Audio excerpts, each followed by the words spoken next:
Hello, my name is Aisha, and this is my story, a journey of survival, secrets, and the supernatural. Subscribe, like, and turn on notifications for more. Welcome to my world.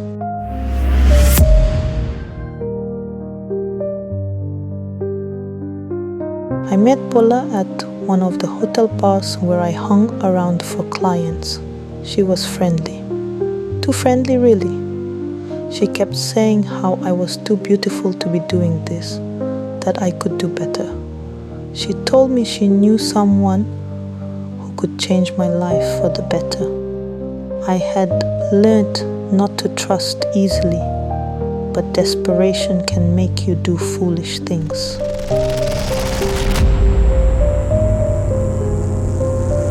The man Bola introduced me to seemed harmless enough at first, a middle-aged millionaire with an air of charm. He said he could take care of me, buy me a car, even rent an apartment for me in a nice part of town. I should have known better.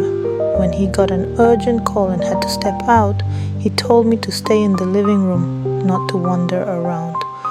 But the mansion was too quiet and curiosity got the best of me. I knew I wasn't supposed to wander, but something kept nagging at me, pulling me toward the unknown.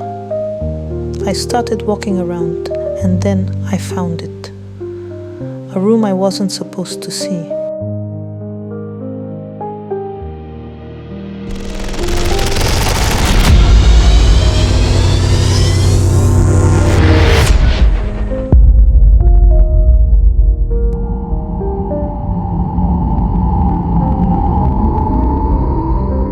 Before I could even process what I was seeing, I heard the sound of his car returning.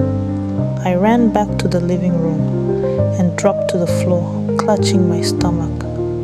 I told him I was in pain, that my period cramps were unbearable. He seemed worried, but when the native doctor walked in, I knew I was in deeper trouble than I thought. My heart sank. He gave me a look that said he knew I was lying.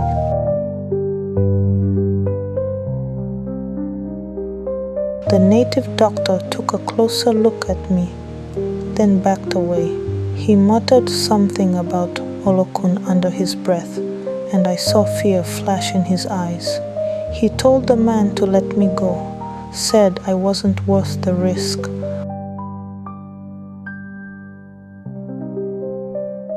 The man hesitated. I could see the gears turning in his head, deciding whether to let me go or make sure I didn't live to tell anyone. But I was ready. I reached into my pocket and pulled out the pepper spray I kept hidden.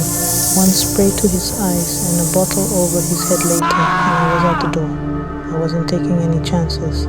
I ran out of there and called the police, reporting what I saw before getting as far away from that place as I could. The next day, I saw it on the news. The police raided the mansion and found 4 other girls tied up in the basement, waiting to be used in some sick ritual. They arrested him, but I knew there were more like him out there. This wasn't the first time, and it wouldn't be the last.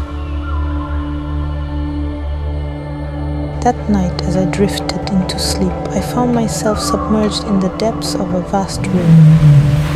I was surrounded by shimmering fish and a mysterious water creature, their movements both mesmerizing and unnerving. When I woke, my heart pounded like a volcano, echoing the fear and confusion that gripped me. I had reached my limit. The setbacks, the chaos, the constant interference. It was all too much.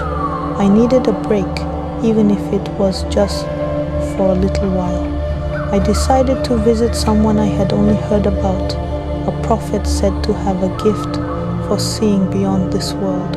People traveled from far away to seek his advice and spiritual cleansing. I was hoping he could offer me a way out, not just from Olokun, but from this life. The journey to the prophet's village in an island felt like a journey into another world.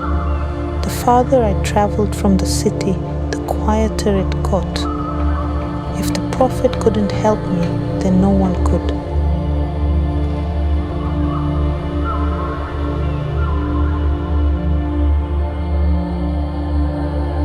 The prophet's home was as humble as the stories described.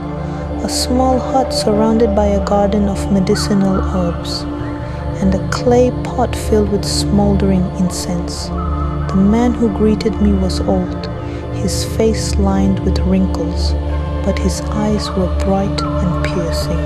He listened quietly as I told him about my life, about Olokun, about everything. Olokun is not just trying to possess you, he said. There is a purpose you've been resisting.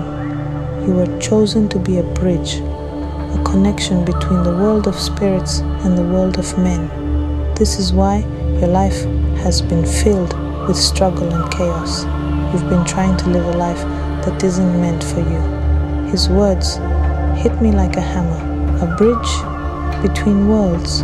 I wasn't even sure if I believed in that. But then again, what else could explain everything that had happened? I told him that all I ever wanted was a normal life. To be free, to marry, to have children, to be a teacher. He shook his head. You can't have both, he said. If you continue to fight your fate, the chaos will only grow. You must choose to either embrace your calling and serve Olokun, or accept the consequences of resisting. The choice is yours, but there will be a price.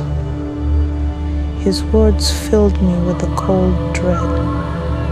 It was as if my destiny had already been decided without my consent.